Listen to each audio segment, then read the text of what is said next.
चालाक चिड़िया।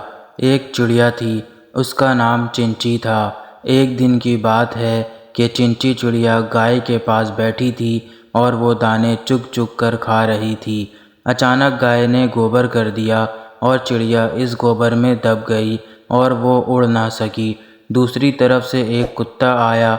चिड़िया ने उससे कहा, भाई कुत्ते, मुझे निकाल। कुत्ते ने कहा कि मैं अगर निकालूंगा तो मैं तुझे खा लूँगा। चिड़िया ने कहा, हाँ, खा लेना। कुत्ते ने चिड़िया को गोबर से बाहर निकाला। अब चिड़िया ने कहा, मुझे धो तो ले। कुत्ता चिड़िया को नल पर ले गया।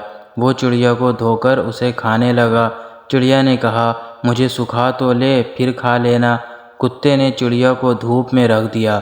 थोड़ी देर में चिड़िया के पर सूख गए और वो फुर से उड़ गई। कुत्ता मुंह देखता रह गया। अगर ये वीडियो पसंद आई है तो सब्सक्राइब ज़रूर करें। शुक्रिया।